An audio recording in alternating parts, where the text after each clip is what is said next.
15 ಲಕ್ಷ ಕೊಡ್ತೀವಿ, ವರ್ಷಕ್ಕೆ 2 ಕೋಟಿ ಉದ್ಯೋಗ ಕೊಡ್ತೀವಿ, ರೈತರ ಆದಾಯವನ್ನು ದುಪ್ಪಟ್ಟು ಮಾಡ್ತೀವಿ. 15 ಲಕ್ಷ ಬರಲಿಲ್ಲ, ಆಗುತ್ತೆ ನಿಮ್ಮ ಗ್ಯಾರಂಟಿ ಅನ್ಗ್ಯಾರಂಟಿ ಅದು. ನಿಮ್ಮ ಗ್ಯಾರಂಟಿಗೆ ಎಕ್ಸ್ಪೈರಿ ಆಗಿಬಿಟ್ಟಿದೆ. ನೀವು ನಮಗೆ ವ್ಯಂಗ್ಯ ಮಾಡ್ತೀರಾ. ಯಾಕೆ ಕಾಂಗ್ರೆಸ್ ನಿಮ್ಮ ಗ್ಯಾರಂಟಿ ನಡೀತಾ ಇಲ್ಲ. ಸಿದ್ದರಾಮಯ್ಯ ಸರ್ಕಾರ ಗ್ಯಾರಂಟಿಗಳು ಹೇಳಿದ್ದು ಆಯಿತು, ಅನುಷ್ಠಾನ ತಂದಿದ್ದು ಆಯಿತು. ಈಗ ಜನ ಅದನ್ನು ಎಂಜಾಯ್ ಮಾಡ್ತಾ ಇದ್ದಾರೆ, ಜನ ಅದನ್ನು ಸ್ವೀಕರಿಸಿದ್ದಾರೆ. ನಿಮ್ಮ ಗ್ಯಾರಂಟಿಯಲ್ಲಿ 15 ಲಕ್ಷ, ನೀವು 15 ಲಕ್ಷ ಕೊಡ್ತೀವಿ ಅಂತ ಹೇಳ್ತಾರೆ. ನಿಮ್ಮ ಅಮಿತ್ ಶಾ ಹೇಳ್ತಾರೆ ಅದೊಂದು ಚುನಾವಣಾ ಘೋಷಣೆ, ಅಲ್ಲಿಂದ ಜನರನ್ನ ಯಾಮಾರ್ತಾ ಇದೆ ಅಂತ ನೀವು ಒಪ್ಕೊಂಡಿದ್ದೀರಿ. 2 ಲಕ್ಷ ಉದ್ಯೋಗ ಇಲ್ಲಿ ಇಲ್ಲ, ಇನ್ನೂ ಇದ್ದಿದ್ದು ಉದ್ಯೋಗಗಳು ಹೋಯ್ತು. 2 ಲಕ್ಷ ಉದ್ಯೋಗದ ಬಗ್ಗೆ ಅವ್ರಿಗೊಂದು ಜೋಕ್ ಹೇಳ್ಬೋದು. ಅಮೆರಿಕಾದ ಒಬ್ಬ ಡಾಕ್ಟರ್ ಹೇಳಿದಂತೆ, ನೋಡ್ರಿ ನಮ್ಮ ದೇಶದಲ್ಲಿ ಒಬ್ಬ ಮನುಷ್ಯನ ರೋಗಿಯ ಕಿಡ್ನಿ ಬದಲಾವಣೆ ಮಾಡಿದ್ವಿ, 2 ಗಂಟೆಯಲ್ಲಿ ಅವನು ಕೆಲಸ ಹುಡ್ಕೊಂಡು ಹೋಗ್ತಾ ಇದ್ದಾನೆ ಅಂತ. ಜಪಾನದ ಒಬ್ಬ ಡಾಕ್ಟರ್ ಹೇಳಿದಂತೆ, ಇಲ್ಲಿ ನಾವು ಹೃದಯನ ಬದಲಾವಣೆ ಮಾಡಿದ್ವಿ, ಅವನು 6 ಗಂಟೆ ಆದಮೇಲೆ ಜಾಬ್ ಹುಡ್ಕೊಂಡು ಹೋಗ್ತಾ ಇದ್ದಾನೆ, ಕೆಲಸ ಹುಡ್ಕೊಂಡು ಹೋಗ್ತಾನೆ ಅಂತ.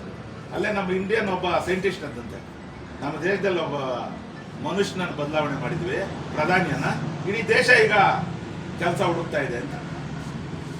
ಇಡೀ ದೇಶ ಕೆಲಸ ಹುಡುಕ್ತಾ ಇದೆ ಅಂತ. ಅದರಿಂದ ದಯವಿಟ್ಟು ನಾನು ಈ ವೇದಿಕೆ ಮುಖಾಂತರ ಮುಖ್ಯವಾಗಿ ಬಹಳ ನೋವಿನಿಂದ ಹೇಳ್ತಾ ಇದ್ದೀನಿ, ನಾವೆಲ್ಲರೂ ಸೇರಿ ದೇಶವನ್ನು ಉಳಿಸೋಣ, ನಾವು ಎಲ್ಲರೂ ಸೇರಿ ಸಮಾಜವನ್ನು ಉಳಿಸೋಣ, ಸಂವಿಧಾನವನ್ನು ಉಳಿಸೋಣ, ಪ್ರಜಾಪ್ರಭುತ್ವವನ್ನು ಉಳಿಸೋಣ, ಎಲ್ಲರೂ ಚೆನ್ನಾಗಿ ಬದುಕೋಣ. ಕೇವಲ ರಾಜಕಾರಣಕ್ಕಾಗಿ ತಮ್ಮ ತೆವಲಿಗಾಗಿ ಯಾರೋ ಹೇಳ್ತಾರಲ್ಲ ಅವ್ರ ಭಾಷಣ ಕೇಳಬೇಡ್ರಿ. ನನ್ನ ಸಮುದಾಯ ಕೆಲವು ಬೇರೆ ಜನಾಂಗಗಳವರು, ಇವಾಗ SC ST ಜನಾಂಗಗಳವ್ರಿಗೆ, ಅವ್ರಿಗೆ ಸಮುದಾಯಕ್ಕೆ ಮೋಸ ಆಗ್ತಾ ಇದೆ ಅಂತ ಗೊತ್ತಾಗ್ತಾ ಇದ್ರು ಕೂಡ ಅವ್ರಿಗೇನು ಅಧಿಕಾರ ಸಿಗ್ತಾ ಇದಲ್ಲ, ಅದಕ್ಕೆ ಬಂದು ಜನರನ್ನ ಏಮಾರ್ತಾರೆ. ದಯವಿಟ್ಟು ಆ ಕೆಲಸ ಮಾಡಬೇಡ್ರಿ. ಅಂಬೇಡ್ಕರ್ ಇದ್ದಿದ್ದೆ ನಿಮ್ಮನ್ನೆಲ್ಲ ನೋಡಿ ಈಗ ಯಾರಾದರೂ ಅವರು ಸೂಸೈಡ್ ಮಾಡ್ಕೊಂಡ್ಬಿಡ್ತಾ ಇದ್ರು. ಅಂಬೇಡ್ಕರ್ ಇದ್ದಿದ್ರೆ ನಿಮ್ಮನ್ನೆಲ್ಲ ನೋಡಿ ಸೂಸೈಡ್ ಮಾಡ್ಕೊಂಡ್ಬಿಡ್ತಾ ಇದ್ರೇನೋ ಗೊತ್ತಿಲ್ಲ.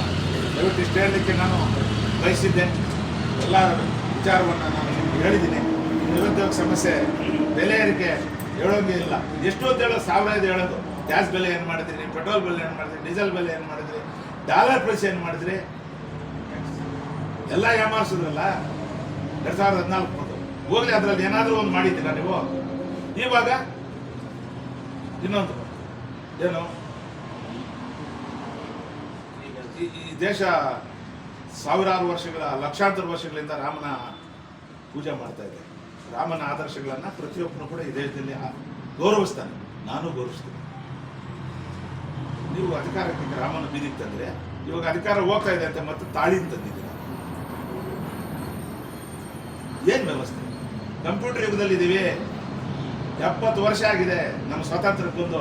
50-60 ವರ್ಷಗಳ ಕಾಲ ಕಾಂಗ್ರೆಸ್ನವರು ಯಾರಾದ್ರೂ ಆಗಲಿ, ಬರೀ ಕಾಂಗ್ರೆಸ್ ಅವರ ದೇವೇಗೌಡರು ಸೇರಿ, ಐಕೆ ಗುಜರಾಲ್ ಸೇರಿ, ಯಾರ್ಯಾರು ಪ್ರೈಮ್ ಮಿನಿಸ್ಟರ್ ಇದ್ದಾರೆ ಎಲ್ಲರೂ ಕೂಡ ದೇಶಕ್ಕಾಗಿ ದುಡಿದಿದ್ದಾರೆ.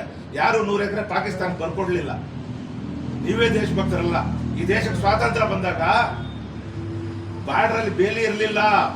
ಇವಾಗ ಬಲೆ ಸಲೀಸಾಗಿ ಹೇಳ್ಬಿಡ್ತಾರೆ, ಏನು ಎಲ್ಲ ಬಿಟ್ಬಿಡ್ತಾರೆ. ಯಾರಿಗೆ ಯಾಮಾರಿಸೋದು? ಯಾರು ಬಿಟ್ಟಿಲ್ಲ. ಇದೇ ಇಂದಿರಾ ಗಾಂಧಿ 71ರಲ್ಲಿ ಯುದ್ಧ ಮಾಡ್ತಾರೆ. ಯಾರಿಗೆ? ಪಾಕಿಸ್ತಾನ ಮೇಲೆ. ಪಾಕಿಸ್ತಾನ 2 ಭಾಗ ಮಾಡ್ತಾರೆ. ಇಂದಿರಾ ಗಾಂಧಿ ಪಾಕಿಸ್ತಾನ ಕೊಟ್ಟಂತಹ ಕೆಲಸ ಅಂದ್ರೆ ಅವ್ರ ಮೇಲೆ ಸಾಧನೆ ಮಾಡಿದಷ್ಟು ಅದರಲ್ಲಿ 1% ಕೂಡ ಮಾಡಿಲ್ಲ. ಯುದ್ಧ ಮಾಡಿದ್ರು. ಮುಂದೆ ಎಲೆಕ್ಷನ್ ಅಲ್ಲಿ ಪಾಕಿಸ್ತಾನದ ವಾರ ಬಗ್ಗೆ ಮಾತಾಡಲೇ ಇಲ್ಲ. ಯುದ್ಧ ಮಾಡಿದ್ರು, ಪಾಕಿಸ್ತಾನಕ್ಕೆ 2 ಭಾಗ ಮಾಡಿದ್ರು. ಮತ್ತೆ ಬಂದು ಚುನಾವಣೆಯಲ್ಲಿ ನಾನು ಈ ರೀತಿ ನಾನು ಮಾಡಿದ್ದೀನಿ, ನನಗೆ ಓಟ್ ಹಾಕಿ ಅಂತ ಹೇಳಿದ್ರೆ ಆ ಆಧಾರದ ಮೇಲೆ ನೀವು ಅವರು ಇದೇ ಮಾಡಲಿಲ್ಲ, ಏನು ಓಟೇ ಕೇಳಲಿಲ್ಲ. ನೀವು ಪುಲ್ವಾಮಾನಲ್ಲಿ ಏನಾಯ್ತು ಏನೋ ಇದುವರೆಗೆ ಗೊತ್ತೇ ಇಲ್ಲ. ಪುಲ್ವಾಮಾ ಆಯ್ತು, ಅದಾದ್ಮೇಲೆ ಅದ್ರ ಬಗ್ಗೆ ವರದಿನೇ ಇಲ್ಲ, ತನಿಖೆನೂ ಇಲ್ಲ. ಇವಾಗ ನೀವು ಎಲ್ಲ ಜನರನ್ನ ಪ್ರೇರೇಪಿಸೋದು ದೇಶಭಕ್ತರು ನೀವೇ ಅಂತ. ಕ್ವಿಟ್ ಇಂಡಿಯಾ ಚಳವಳಿಯಲ್ಲಿ ಇದೇ RSSನವರು ಇದಕ್ಕೆ ನೀವು ಬೆಂಬಲ ಕೊಡಬೇಡಿ ಅಂತ ಕರಪತ್ರ ಬಿಡುಗಡೆ ಮಾಡ್ತಾರೆ. ಅಂದ್ರೆ ಅವರು ಸ್ವಾತಂತ್ರ್ಯಕ್ಕೆ ವಿರೋಧವಾಗಿದ್ರು. ಇಂಗ್ಲಿಷ್ನವರಿಗೆ ನೆರವು ಕೊಡ್ತಾ ಇದ್ರು. ಅವರು ಎಲ್ಲ ವಿಚಾರಗಳನ್ನು ಮುಡಿಸ್ತಾ ಇದ್ರು. ಇವ್ರು ಬಂದು ನಮ್ಮ ದೇಶಭಕ್ತಿ ಕಲಿಸೋದು, ಇವೆಲ್ಲ ಬೇಡ, ಇವೆಲ್ಲ ಅವ್ರಿಗೆ ಹೇಳೋದು ಬೇಡ. ಈ ದೇಶದ ಯುವಕರಲ್ಲಿ ನಾನು ಮನವಿ ಮಾಡ್ತಾ ಇದ್ದೀನಿ.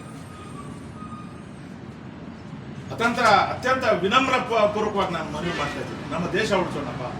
ಸುಮ್ಮನೆ ಈ ಭಾಷಣಗಳಿಗೆ ಇವ್ರು ಬರ್ತಕ್ಕಂಥ ಸುಳ್ಳು ಹೇಳೋರಿಗೆ ನೀವು ಪ್ರೇರೇಪಣೆ ಆಗೋದು ಬೇಡ. ಅವರಿಗೆ ನೀವು ಆಹಾರ ಆಗೋದು ಬೇಡ. ಭಾಳ ಕಷ್ಟಪಟ್ಟು ಈ ದೇಶನ ಉಳಿಸಿದ್ದಾರೆ ನಮ್ಮ ಪೂರ್ವಜರು, ಎಲ್ಲರೂ ಸೇರಿ ಉಳಿಸೋಣ ಅಂತ ಹೇಳ್ತಾ ನಾನು ಇಷ್ಟೊಂದು ಮಾಹಿತಿಯನ್ನು ಕೊಟ್ಟು ಕೊನೆಯಲ್ಲಿ ನಮಗೆ ಕೋಲಾರ ಲೋಕಸಭಾ ಚುನಾವಣೆಯಲ್ಲಿ ಭಾಳಷ್ಟು ದಿನಾಚರಣೆಗಳಾದಮೇಲೆ ಕಾಂಗ್ರೆಸ್ ಪಕ್ಷದ ಅಭ್ಯರ್ಥಿಯಾಗಿ ನಮ್ಮ KPCC ವತಿಯಿಂದ KV ಗೌತಮ್ರವರನ್ನು ಆಯ್ಕೆ ಮಾಡಿದ್ದಾರೆ. ನೀವೇ ನೋಡಿರ್ತಾರೆ, ನಾನು ಟ್ಯಾಲಿ ಮಾಡ್ಕೊಳ್ಳೋದು ಬೇಡ, ನೀವೇ ತಾಳೆ ಹಾಕ್ಕೊಳ್ಳಿ. ಅವರು ವಿರೋಧಿ ಅಭ್ಯರ್ಥಿ ಹೆಂಗಿದ್ದಾರೆ, ಇವರು ಅಭ್ಯರ್ಥಿ ಹೆಂಗಿದ್ದಾರೆ. KV ಗೌತಮ್ ಮಾತಾಡ್ತಾ ಇದ್ದಾರೆ ವಿಚಾರಗಳ ಮೇಲೆ ಸಂತೋಷ. ಒಬ್ಬ ಸಭ್ಯ, ಒಬ್ಬ ಪದವೀಧರ, ಬಹಳ ಸಾಮಾನ್ಯ ಹಿನ್ನೆಲೆಯಿಂದ ಬಂದಿರತಕ್ಕಂಥ ಒಬ್ಬ ಅಭ್ಯರ್ಥಿ. ಅದಕ್ಕೆ ನೀವು ಒಂದು ಅವಕಾಶ ಕೊಟ್ಟರೆ, ವಯಸ್ಸು ಕಮ್ಮಿ ಇದೆ, ಮುಂದಿನ ದಿವಸಗಳಲ್ಲಿ ಒಬ್ಬ ರಾಜಕಾರಣಿಯಾಗಿ, ಒಳ್ಳೆಯ ರಾಜಕಾರಣಿಯಾಗಿ ಹೊರಹೊಮ್ಮಿ ಈ ಜಿಲ್ಲೆಯ ಸೇವೆ ಮಾಡ್ತಾರಂತ ನನಗೆ ನಂಬಿಕೆ ಇದೆ. ನಾನು ಇದುವರೆಗೆ 1-2 ನಿಮಿಷ ಕೂಡ ಅದನ್ನ ಮಾತಾಡಿಸ್ತೀನಿ. 1-2 ಸಲ ಭೇಟಿಯಾಗಿದೆ ಆಯ್ಬಾಯಿ ಅಂತ, ಇವತ್ತು ಆಯಿತು ಆಯ್ಬಾಯಿ ಅಷ್ಟೇ, ಭೇಟಿಯಾಗಿಲ್ಲ.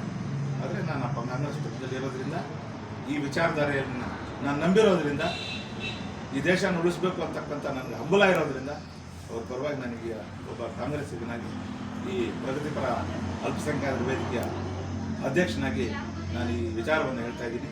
ದಯವಿಟ್ಟು ಈ ಕೋಲಾರ ಲೋಕಸಭಾ ಕ್ಷೇತ್ರದ ಎಲ್ಲ 8 ವಿಧಾನಸಭಾ ಕ್ಷೇತ್ರದ ಮತದಾರರು, ಯುವಕರು, ಮಹಿಳೆಯರು ದಯವಿಟ್ಟು KV ಗೌತಮ್ ಸೀರಿಯಲ್ ನಂಬರ್ 1 ಹಸ್ತದ ಗುರುತು ಇವರಿಗೆ ತಮ್ಮ ಬೆಂಬಲ ಸೂಚಿಸಿ ಅವರ ಪರವಾಗಿ ಮತವನ್ನು ಚಲಾಯಿಸಿ ಮುಂದಿನ ದಿವಸಗಳಲ್ಲಿ ರಾಷ್ಟ್ರ ಮಟ್ಟದಲ್ಲಿ ಒಂದೇ ಒಳ್ಳೆಯ ಜಾತ್ಯತೀತವಾದಂಥ ಸರ್ಕಾರ, ಬಡವರ ಪರವಾದಂಥ ಸರ್ಕಾರ, ರೈತರ ಪರವಾದಂತಹ ಸರ್ಕಾರ, ಎಲ್ಲ ಜನಾಂಗಗಳನ್ನು ಸರಿದೂಗಿಸ್ಕೊಂಡು ನೋಡ್ತಕ್ಕಂಥ ಒಂದು ಸರ್ಕಾರ ಬರ್ತಕ್ಕಂಥ ಒಂದು ವ್ಯವಸ್ಥೆಗೆ ನೀವೆಲ್ಲ ಕಾರಣೀಭೂತರಾಗಬೇಕು ಅಂತ ಮನವಿ ಮಾಡ್ತೀನಿ. ನಾನು ರೈತರ ವಿಚಾರಕ್ಕೆ ಬಂದರೆ ಇನ್ನೊಂದು ಮಾತು ಹೇಳ್ತೀನಿ. ಮನಮೋಹನ್ ಸಿಂಗ್ ಅವರು 70,000 ಕೋಟಿ 85,000 ಕೋಟಿ ಸಾಲ ಮನ್ನಾ ಮಾಡಿದ್ರು ರೈತರಿಗೆ. ಆದರೆ 10 ವರ್ಷದಿಂದ ಇವರು ತಿರುಗಾಡ್ತಾ ಇದ್ದಾರೆ, ಬುಲೆಟ್ಗಳು ಹೊಡಿತಾ ಇದ್ದಾರೆ ರೈತರ ಮೇಲೆ, ಬುಲೆಟ್ಗಳು ಹೊಡಿತಾ ಇದ್ದಾರೆ ಈ ದೇಶದ ರೈತರ ಮೇಲೆ. ಅವ್ರದ್ದು ಆದಾಯ ದ್ವಿಗುಣ ಮಾಡ್ತಾ ಇದ್ರು ಅಂತ, ಆದಾಯ ದ್ವಿಗುಣ ಮಾಡಲಿಲ್ಲ, ಖರ್ಚು ದ್ವಿಗುಣ ಮಾಡಿದ್ರು. ಯಾಕಂದರೆ DAP 1,000 ಇದ್ದಿದ್ದು 2,000 ಆಯಿತು. ಎಲ್ಲ ಬೆಲೆ ಬೆಳೆದು ಅವ್ರಿಗೆ ಏನೇನು ಸಾಮಗ್ರಿಗಳು ಬೇಕು ಕೃಷಿಗೆ ಎಲ್ಲ ಡಬಲ್ ಮಾಡಿದ್ರು. ಈ ದೇಶದಲ್ಲಿ GST GST ಏನೇನು ಹಾಕ್ಬೇಕು. ಅದಕ್ಕೋಸ್ಕರ ರೈತರು ಕೂಡ ಇವ್ರನ್ನ ನಂಬಲ್ಲ, ನಂಬಬಾರದು. ಇವರು ಈ ದೇಶದ ಚಿಂತನೆ ಇವ್ರಿಗಿಲ್ಲ, ಇವ್ರು ಬರೀ ಅಧಿಕಾರದ ಚಿಂತೆ ಇದೆ. ಇವಾಗ ಇಷ್ಟರಲ್ಲೇ ಎಲ್ಲ ಯಾರು ದುಡ್ಡು ಎತ್ಕೊಂಡು ಹೋಗಿದಾರಲ್ಲ ಅವರೆಲ್ಲ ಬರ್ತಾರೆ ಇವ್ರ ಹಿಂದ್ಗಡೆ. ಇವತ್ತಿನ ನಿನ್ನೆ ಯಾರೋ ಎಂಥ ನೀರವ್ ಮೋದಿ ಏನೋ ನ್ಯೂಸ್ ಬಂದಿದೆ, ನಾನು ನೋಡಿದ್ದಲ್ಲ, ನೀರೋ ಓಡಿಸ್ಬಿಟ್ಟಿದ್ದು. ಅದೇ ಸತ್ಯಾಸತ್ಯತೆ ನನಗೆ ಗೊತ್ತಿಲ್ಲ, ಇವೆಲ್ಲ ಬರ್ತದೆ. ಆದ್ದರಿಂದ ಈ ವೇದಿಕೆ ಮುಖಾಂತರ ನಾನು ಮತ್ತೊಮ್ಮೆ KV ಗೌತಮ್ರವ್ರಿಗೆ, ಈ ಕ್ಷೇತ್ರದ ಯುವಜನರು, ಮಹಿಳೆಯರು, ಎಲ್ಲ ಸಮುದಾಯಗಳ ಜನ ಅವರಿಗೆ ಬೆಂಬಲ ಕೊಟ್ಟು ಮತದಾನ ಅವ್ರ ಪರವಾಗಿ ಮಾಡುವುದರ ಮೂಲಕ ಒಂದು ಕೇಂದ್ರದಲ್ಲಿ ಒಂದು ಒಳ್ಳೆಯ ಸರ್ಕಾರದ ಸ್ಥಾಪನೆಗೆ ತಾವೆಲ್ಲ ಕೈ ಜೋಡಿಸಬೇಕು ಅಂತ ಹೇಳ್ಬಿಟ್ಟು ನಾನು ಬಹಳ ವಿನಮ್ರಪೂರ್ವಕವಾಗಿ ತಮ್ಮಲ್ಲಿ ಈ ವೇದಿಕೆ ಮುಖಾಂತರ ಕೋರ್ತೀನಿ.